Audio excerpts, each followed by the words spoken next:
The question that Talia has for you, Darren, is how do you help others find a positive mindset even during difficult times?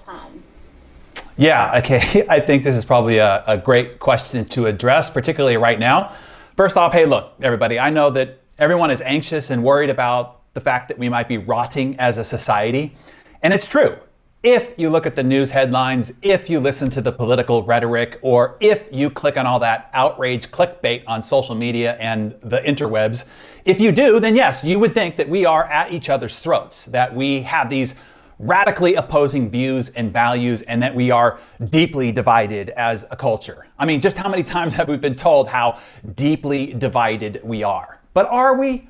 The reality is, it's simply not true. We are just being played. The boring facts of the matter are this: we, by and large, agree on most important issues. I came across these stats recently. I will give you some for instances. These have been some of the hotly debated issues of recent. 3/4 of us believe that the government should expand its coverage of healthcare.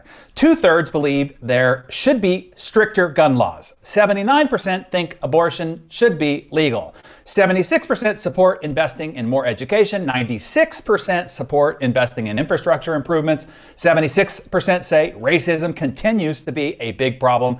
75% say it is important to promote more racial and ethnic diversity.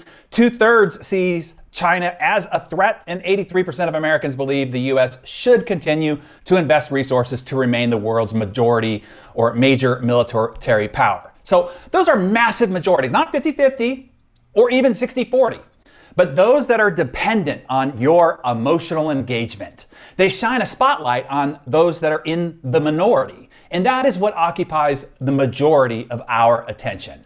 The spotlight on those fist-pumping rallies of a few thousand that are within a city of several million. The spotlight on a few streets in downtown Portland in a city of 653,000. The spotlight on protests of a few hundred in the middle of cities of a few million. So yes, it is easy to start thinking that the minority is the majority, but it is not.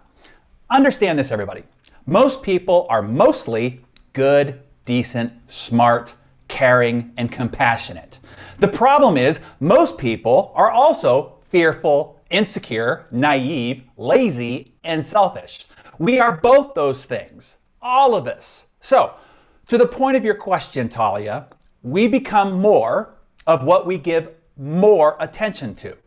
Here's how we work. Inside our nature is both light and darkness. We all have the capacity for great love, heroism, and contribution. We also have the capacity for great evil, destruction, and viciousness. All of us. And don't think that any of you are immune to this, as my mentor Jim Rohn would instruct. So now, therefore, our job is to drive the dark side of our nature into the smallest corner possible, and to do all that we can to shine a light on and to amplify the light side of our nature. And you don't ever actually rid yourself of this darkness, but you can drive it into a small crevice. And doing so requires that we take proactive effort to do so, particularly when you are surrounded by so much darkness, temptation, clickbait. So Talia, and everybody else here, it is important that you understand what you are up against, to understand the game that you are in and how you are being played. When you have both light and darkness in the human soul, the problem with our current culture and society is all the tools around us are optimized to amplify our darkness. Get this. The fundraising for the 2020 presidential campaign race smashed all previous records. It was the most expensive campaign in history, topping over $10 billion spent. The total was only $7 billion in 2016, $6 billion in 2012, $5 billion in 2008. Now, I ask you, who got the majority of that money raised? Where was the majority of that raised money spent? Yeah, on media.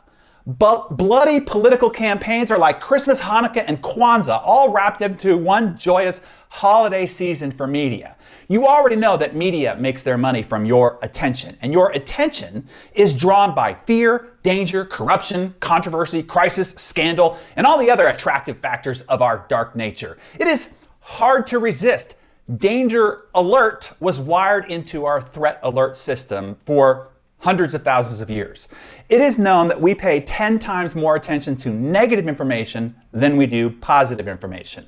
And so for that reason, every news source is putting out 10 times more negative stories than positive. And social media suggestion engines is optimizing for it. It is purely a matter of economics. Capturing our attention equals ad revenue. That is why if it bleeds, it leads. So now, during a political campaign, oh wow, now they are in direct control of both ends of the spectrum. The advertisers and the attention of the populace on the same issues now. The more they stir up the outrage of the populace, the more the advertiser, the political candidates, can raise and then spend on media to bash that outrageously horrible opponent media has painted them to be. Do you see the incentive here for media? Yeah.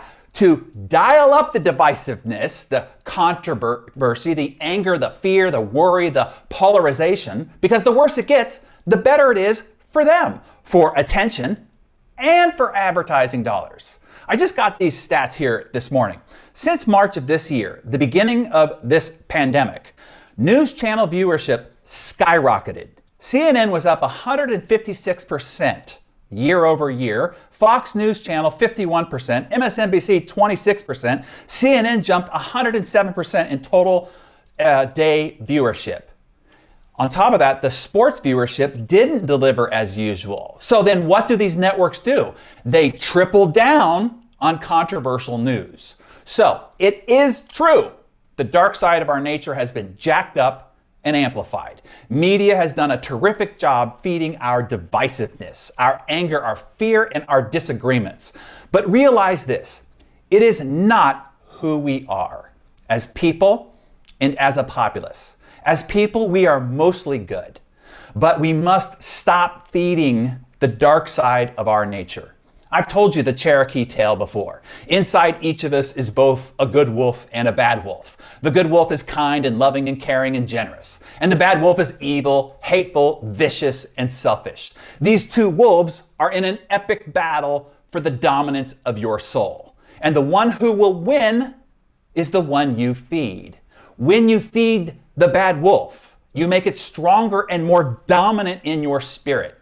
You feed it too much and it eventually can even overtake and devour the good wolf. And then your life is filled with anger and outrage and fear and insecurity and depression and sleeplessness and unhappiness. So what do, Talia and everybody else here? Please stop feeding your bad wolf. Turn away from the manipulations of media and realize as a populace, as a society, the puppeteers with their media tools would have us believe that we are deeply divided. But we do align and agree on most things. We need to stop fighting from the extremes of what we disagree on and come together on the majority of what we do agree on to get some shiitake done. And now, I'm not just talking about the fact that they're divided in Washington. I'm talking about your own office, your own neighborhood, and your own family. You never have to agree with somebody 100%. Hey, look, we're all 20% crazy. You want to embrace love and enjoy somebody's 80% and just let the 20% be. As Jim would tell you, turn frustration with that 20% into fascination. Just say, oh, really? That's what you believe? That's what you support? Well, ain't that fascinating, right? Trust me, they're having to accept the 20% of you that's cray-cray too. We are all beautifully flawsome human beings. That's what makes us so fun and adorable. We are all flawed and wacky. So I know that that is more of an answer than you bargained for, Talia and everybody else, but I feel that it is important to bring us back to the center, to bring us back into proper perspective, that we are not as divided as it seems. The world is not as negative and as difficult as it's painted to be. People are mostly good and decent, and we want the same things. And it is your job to simply turn away from the sources who want to exploit and amplify the dark side of our nature, and to focus your attention and the attention of those that you lead to those things that amplify the light side of our nature.